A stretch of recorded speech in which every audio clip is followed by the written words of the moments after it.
Assalamualaikum warahmatullahi wabarakatuh. A'udzubillahi minasyaitonirrajim. Bismillahirrahmanirrahim.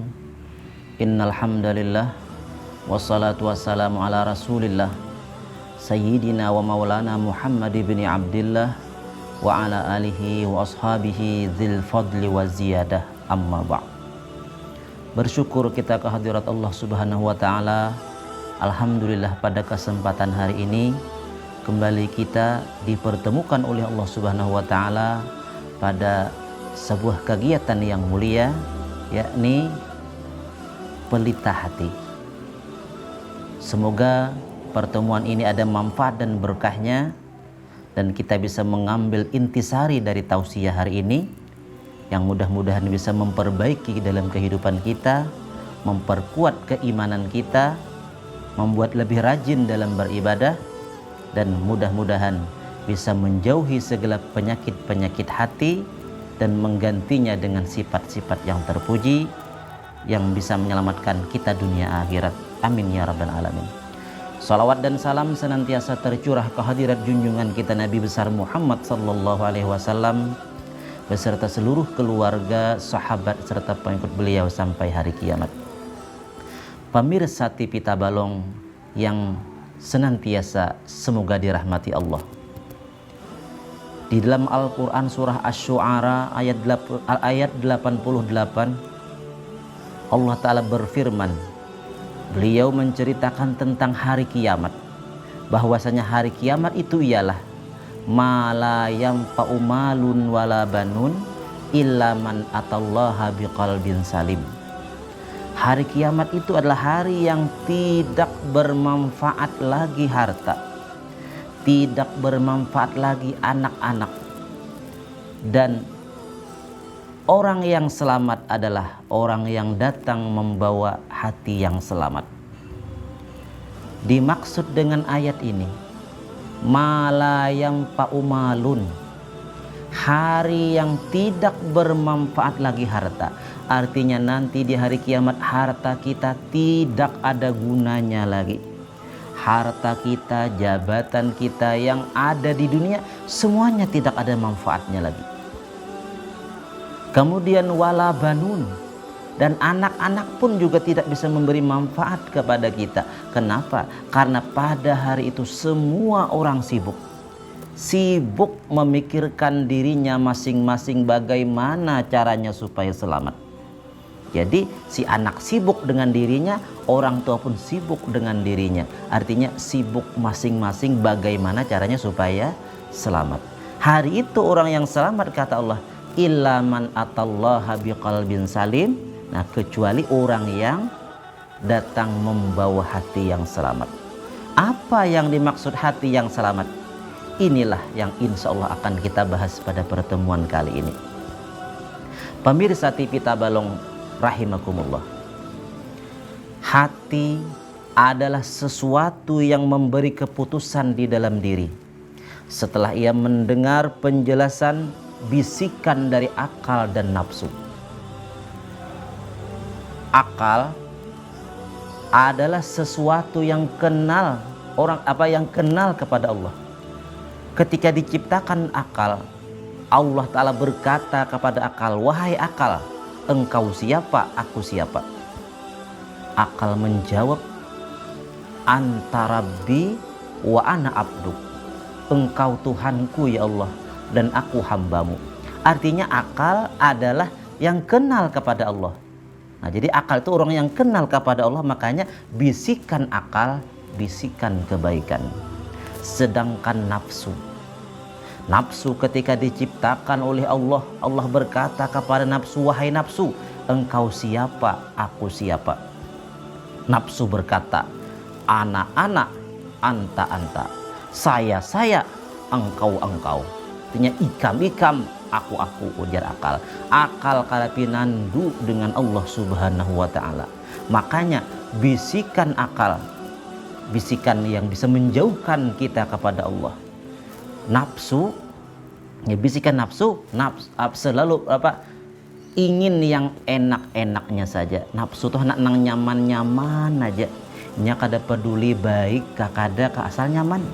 kada pedulinya kayak apa ke akhirnya, nya kada mikirkan akhirnya asal wah ini nyaman, nah itu nafsu. Nah, jadi di diri kita ada dua bisikan, akal dan nafsu. Akal membisikkan kebaikan, nafsu membisikkan keburukan dan nang hendak nang nyaman tarus. Nah, hati inilah yang memberi keputusan. Maasi apa ujar akal kah, ujar nafsu kah? Nah, jadi nang memberi keputusan adalah hati. Makanya hati ini perlu kita hiasi supaya hati kita mengikuti apa yang dibisiki oleh akal. Pemirsa TV Tabalong rahimakumullah, nafsu dengan berbagai macam cara yang menggoda kita dan didukung oleh iblis. Jadi iblis itu lebih kuat godaannya karena ada dukungan nafsu. Contoh misalnya, ujar nafsu nih lawan iblis, saingnya nuntut ilmu wayah ini, ya kaina aja, kaina anak mati aja. Saingnya wayah ini bersedekah, kaina aja pak ampihannya ya kaina aja. Karena ujar Nabi, innamal a'malu bil khawatim, sesungguhnya gawian itu nang ianya ya pak ampihan. Disuruhnya kita menunda kaina aja. Nah, tapi mun kita ada akal kita berilmu, makanya perlu ilmu kita. Ujar akal, mun tahu kabila mati, musia mati bacapat. Karena wah ini nengarannya mati itu kada mesti harus garing, mati kada mesti harus tua. Ada nang orangnya wagas saja, sehat saja, mati ada. Ada orangnya pin pagi nah bersapu halaman aja, jam 10 rabah mati ada. Ada nang hendak kawin, padahalnya sudah menentukan hari aku nah hari Kamis diatar nikah, hari Ahad kawin. Sakanya hari Rabu diatar ke rumah sakit, hari Kamis meninggal. Ayo, siapa yang tahu lawan mati? Ada lagi orang betakon nelpon ulun, si dini pemandian mayit, nelpon ulun, kayak apa pendapat pian? Ada orang meninggal wadah kami ini nah, ketika kami hendak memandii, nang bini berucap, ujar nang bini, arwah nih baru mandi lagi malam tadi, artinya malamnya bagawian dahulu nih. Nah, sekalinya meninggal nih, kayak apa ini? Nah, jadi pertanyaannya nih kami ini bingung, mandinya ini sekali kah dua kali kah? Mandi junub kah lawan mandi mayit kah? Nah, jadi kami bingung ujar pemandian. Nah, artinya kan di dalam kisah ini artinya orangnya wagas benar asalnya nih. Malamnya sanggup naik gunung, mati. Nah, jadi apabila ada godaan iblis seperti ini, buat apa nuntut ilmu? Nggak ada apa, kainah aja. Bila sudah tua, kita udah tahu umur kita. Ada lagi bisikan, aja buat apa nuntut ilmu kada kau mengamalkan juga. Itu bisikan iblis. Hadirin rahimakumullah. Nah, kemudian bagaimana caranya kita tahu hati kita ini dikuasai oleh akal kah, dikuasai oleh nafsu? Nah, inilah yang akan kita bahas setelah pesan-pesan berikut ini.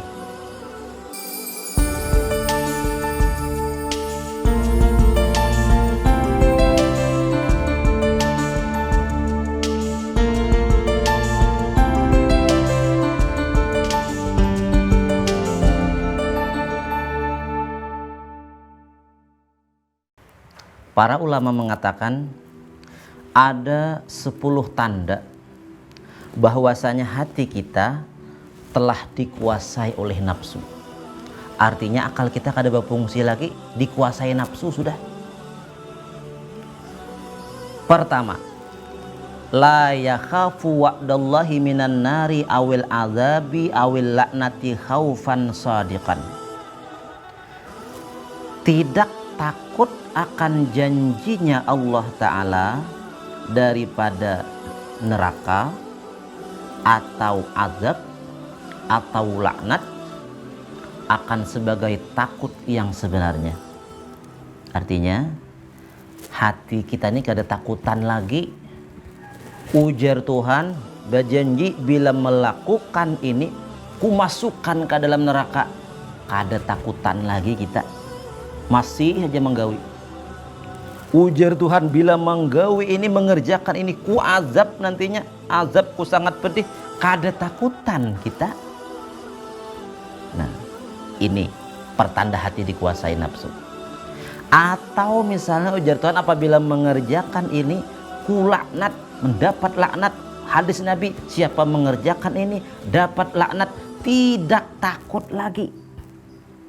Berarti hati kita telah dikalahkan oleh nafsu, akal kada berfungsi lagi. Contoh misalnya Rasulullah SAW bersabda, ujar Nabi kita, ala laknatullahi alal kadzibin, ketahuilah laknat Allah Ta'ala atas orang-orang yang suka berdusta. Artinya bila berdusta dilaknat oleh Allah Subhanahu wa Ta'ala. Nah, ini tahu ini kisahnya, bila berdusta apa jangan dilaknat. Masih aja berdusta, bahkan entengnya mendustai orang. Nah, ini berarti hatinya telah dikuasai oleh nafsunya. Macam-macam ini. Si pedagang supaya dagangannya laku, supaya payu, berdusta. Ada kisah bahari, orang jual sumangka, ujar sidin. Ada kai orang kampung, ujar kai, habang garang sumangkanya ini namanya sekadakah, ujar si penjual sumangka. Pokoknya kayak bila kada habang, kembali duit pian. Kai nangaran orang bajanji pandiran pinah pasti, bila kada habang kembali duit, tukar jakai saigi, kada baku kuntatan jakai. Bulik kai mau membawa sumangka sabigi ngaran kai orang kampung tulak bisa beda tinjak, dijaret, diancak di belakang. Nah, kai ucus jalan sakit antul-antul di kampung ngarannya ada aspal. Banda bulat tahun hunjal gugur rupanya sumangka tadi. Pas balah dilihat kai putih sumangka tadi. Nah, jakai. Tapi jakai ingat perjanjian, bila inya kada habang kembali duit. Maka kai bebulik pulang ke pasar, ujar kai, bulikakan duitku karena sesuai perjanjian bila inya kada habang kembali duit.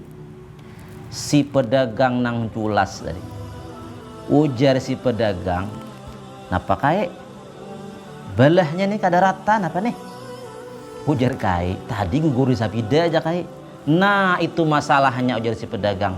Jangankan sumangka kayak guguri sapida, manusia aja pucat.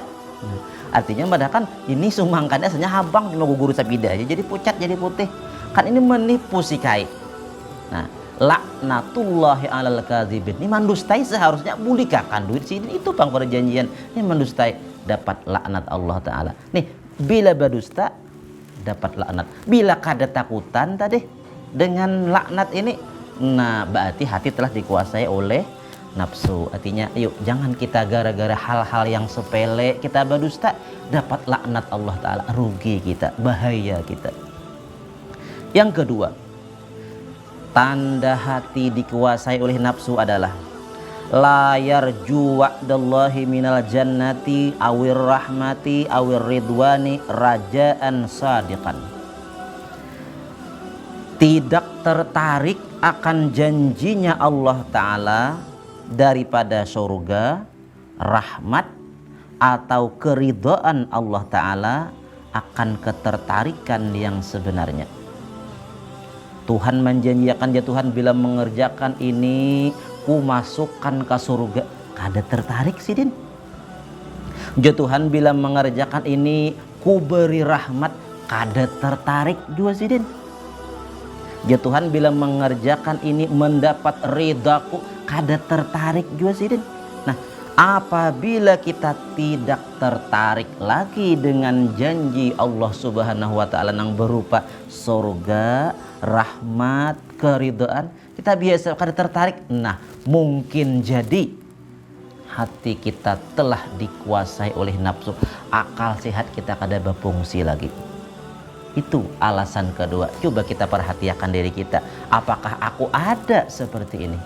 Kalaunya aku ada, ayo capati, tambahi, obati hati kita. Itu yang kedua. Yang ketiga, la yantafi'u bil ilmi, tidak bermanfaat dengan ilmu. Ba ilmu tahu tapi kada mengamalkan lawan ilmu. Tahu pada ini haram tapi masih digawi. Nah ini mungkin jadi kita nang kada kau mengamalkan ilmu tadi, ilmu nang banyak nang kita ketahui cuman sekedar diketahui tapi tidak diamalkan, maka mungkin jadi kita nang kada kau mengamalkan ilmu, nang kada bermanfaat bagi kita ilmu kita tadi, karena seharusnya ilmu itu menambah dekat kita kepada Allah, menambah takut kita kepada Allah Ta'ala, menambah lebih rajin kita beribadah kepada Allah. Mungkin jadi kalau karena kita tidak bisa mengamalkan ilmu, kita telah dikuasai oleh nafsu. Itu yang ketiga. Yang keempat, la yantafi'u bi khultatis salihin, tidak bermanfaat bercampurnya dengan orang yang saleh. Seharusnya apabila kita berkawan orang saleh, kita bisa mengambil manfaat dari orang saleh tadi. Contoh, bakawan lawan orang jual minyak harum, kita dapat harumnya. Bakawan lawan orang nang pandai besi, kita tak cium bau hangitnya. Nah, tapi ini berkawan dengan orang saleh, kada kau mengambil manfaat, ya orang saleh tapi kita orang salah, kan kada mengambil manfaat. Seharusnya kita belajar lawan sidin, mengikuti sidin. Nah itu seharusnya, karena kawan itu sangat mempengaruhi. Ini berkawan dengan orang saleh tapi tidak merubah kepada diri kita, mungkin jadi kita telah dikuasai oleh nafsu.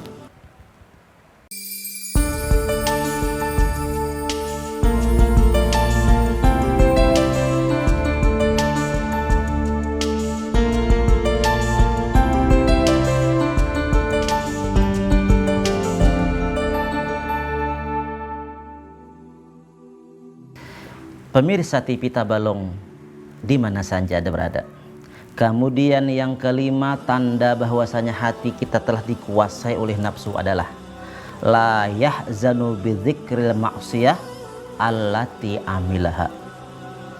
Tidak sedih, tidak duka cita dengan mengingat maksiat yang pernah ia kerjakan. Dahulu suah maksiat, nah kagenangan kada sedih. Nah ini mungkin jadi dikuasai nafsu. Bahkan orang yang tidak sedih mengingat maksiat yang pernah ia lakukan, itu merupakan bukti bahwasanya maksiat yang terdahulu itu belum lagi terampuni. Karena apabila maksiat itu diampuni, orang maksiat tadi akan menyesali apabila ia mengingatnya. Apalagi misalnya bangga nih, bah jah ikan minuman nang kayak itu aja mabuk, aku bahari 2 botol kada sing mabuk, mengingat bahari tapi malah bangga, itu pertanda dosa bahari belum lagi terampuni. Nah itu yang kelima, kada sedih mengingat maksiat, pertanda hati dikuasai oleh nafsu. Kemudian yang keenam, la yakhsaru bitarkit ta'ah, tidak merasa rugi dengan meninggalkan taat. Rame orang bajurut ke pengajian, seorang kada tulak, kada merasa sedih, kada merasa rugi. Rame orang tulak bajamaah kalanggar ke masjid, seorang ungut-ungut diambil salawar handap, kada ada merasa rugi. Mungkin jadi hati kita telah dikuasai oleh nafsu. Tapi ini kita rasakan dalam diri kita masing-masing. Jangan nyambat orang lain. Si anu tuh aja, aduh suah lalu tulak apa ngajian, mati hati kali. Jangan menyambati orang kita. Nah kita rasakan kepada diri kita masing-masing aja. Bila kita kada merasa rugi, orang rame pekerjaan taat, kita kada umpat, kada merasa rugi, mungkin jadi hati kita telah dikuasai oleh nafsu.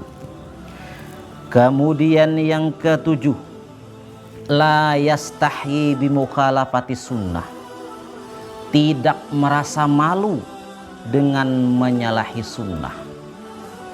Ini gawian sunat kita menyalahi, kada ada supan-supannya. Ya, contoh seperti tadi, orang mengerjakan sembahyang 5 waktu kan wajib, sunat berjamaah, orang berjamaah rame, saurang kada asik main apakah nih, orang azan kada baampihan lagi main-main tadi nih, kada supan nih, menyalahi sunnah. Mungkin jadi hati kita telah dikuasai oleh nafsu. Kemudian yang ke-8, la yajidu halawatal ibadah, tidak mendapat kemanisan ibadah. Sembahyang nih, bila imamnya tak panjang sedikit ayat Allah aja binaga garundom sidin. Pengajian bila sawat lebih pada setengah jam gelisah sidin duduk. Nah, kenapa garang tidak merasa kemanisan ibadah, asa gelisah aja. Nah, mungkin jadi hati kita telah dikuasai oleh nafsu. Kemudian yang ke-9, la yahtammu bima asabal muslimina minal bala, tidak menghiraukan dengan musibah yang menimpa kaum muslimin. Orang Islam nih karena bala tak biasa-biasa aja. Seharusnya kita membantu, paling kada minimal kita nih mendoakan barang. Nah, itu tanda kita orang beriman. Bila kita biasa-biasa aja, orang kena musibah, mungkin jadi hati kita telah dikuasai oleh nafsu. Kemudian yang ke-10 yang terakhir, annal asbaba yukthiru ma'allah, sesungguhnya sebab memberi bekas bersama-sama dengan Allah. Nah, ini banyak ya. Orang yang menganggap sebab itu memberi bekas atau memberi bekas bersama-sama dengan Allah Ta'ala. Nih, misalnya jakanya kada saing, kadanya sukses bang, seakan-akan saing tadi memberi bekas. Jakainya kada bujur-bujur, kadanya lulus bang, seakan-akan bujur tadi nang memberi bekas. Nah, itu usaha kita, tapi nang memberi bekas itu sebenarnya adalah perbuatan Allah Subhanahu wa Ta'ala. Jangan kita menganggap aku ini lalu sukses, itu usahaku lawan Tuhan. Jangan, usaha kita kada ada lalu memberi bekas. Yang memberi bekas cuman Allah Subhanahu wa Ta'ala, gawian sidin aja. Makanya dalam kitab tauhid itu ada yang namanya hukum adat. Hukum adat tuh supaya kita nih tahu, puji Tuhan, hukum adat tuh nangka ini bilanya saing sukses, apabila api tuh membakar, bilanya es tuh dingin, itu hukum adat benar aja, tapi itu tidak memberi bekas. Nang memberi bekas itu adalah semata-mata perbuatan Allah Ta'ala. Apabila kita berkeyakinan perbuatan kita memberi bekas atau memberi bekas bersama-sama dengan Allah, ini bersama-sama, itu pertanda hati dikuasai oleh nafsu. Karena yang memberi bekas cuman perbuatan Allah Subhanahu wa Ta'ala. Hadirin sekalian, pemirsa TV Tabalong rahimakumullah, apabila ada di diri kita 10 macam tadi sabuting, mungkin jadi hati kita dikuasai oleh nafsu. Amun inya ka 10 nyapang ada di diri kita, nah bisa jadi mati sudah hati kita. Sedangkan bahayanya mati hati itu pian, mautul qalbi alamatus syaqawah wa su'il khatimah. Mati hati itu pertanda orang tadi akan celaka dan mati su'ul khatimah. Na'udzubillahi min dzalik. Nah, kemudian seandainya yang 10 macam tadi ada di diri kita, bagaimanakah cara mengobati hati kita? Kita obati, jangan kita diamakan. Caranya pertama yaitu dengan taubat. Rasulullah sallallahu alaihi wasallam pernah bersabda, innal abda iza akhta'a nukitat nuktatun sauda fi qalbi fa iza naza'a wastaghfara saqulat. Sesungguhnya seorang hamba apabila mengerjakan maksiat, ada titik hitam, bintik hitam yang ada di hatinya. Di sekali maksiat ada titik hitam, 2 kali 2 titiknya, 3 kali 3 titiknya. Makin banyak maksiat makin banyak titiknya. Mun banyak benar ya hirang sudah ngarannya. Nah, apabila sudah hirang berkarat dan batagar, fa idza nazaa wastaghfara saqulat. Nah, Kayak apa cara menghilangkannya? Ayo kita bersihkan dengan istighfar, bertaubat kepada Allah Subhanahu wa taala dari seluruh maksiat tadi. Jadi cara membersihi kembali hati yang sudah hitam, ayo istighfar, bertaubat kepada Allah Subhanahu wa taala. Rasulullah SAW bersabda, "At-taibu minadz dzambi kaman la dzambalah." Orang yang bertaubat daripada dosa seperti orang yang tidak punya dosa. Ini ada orang kada suah menggawi dosa, ini orang nang menggawi dosa tapi taubat sama. Nah, jadi orang nang taubat daripada dosa seperti orang yang tidak punya dosa. Itu pertama, cara mengobatinya dengan taubat. Kemudian yang kedua, cara mengobati hati yang telah dikuasai oleh nafsu tadi. Rasulullah SAW bersabda, likulli syai'in mithqalah wa mithqalatul qulub zikrullah. Tiap-tiap sesuatu itu, kata Nabi, ada pengkilapnya. Dan untuk mengkilapkan hati yaitu dengan zikrullah. Jadi caranya yang kedua dengan perbanyak zikrullah, mengingat Allah. Bisa dengan membaca Al-Quran, memperbanyak ibadah, berzikir, tasbih, tahlil dan tahmid, atau hadir ke majelis ilmu, itu termasuk juga zikrullah. Nah, jadi cara membersihkan hati yang sudah dikuasai nafsu tadi, pertama dengan taubat, kemudian isilah dengan zikrullah, insya Allah hati yang sudah hitam bersih dan kembali mengkilap. Inilah yang dimaksud dengan qalbin salim, hati yang selamat. Jadi hari kiamat nanti yang tidak bermanfaat lagi harta dan anak kecuali hati yang selamat. Apa yang dimaksud hati yang selamat? Hati yang dikuasai oleh akal kita. Akal kita bisa mengalahkan nafsu. Semoga kita semua bisa menjaga hati kita dari sifat-sifat yang tercela, kita ganti dengan sifat yang terpuji, dan mudah-mudahan akal kita lebih kita utamakan daripada nafsu kita yang jahat. Mudah-mudahan kita semua selamat dunia wal akhirat. Wallahul muwaffiq ila aqwamit thoriq. Wassalamualaikum warahmatullahi wabarakatuh.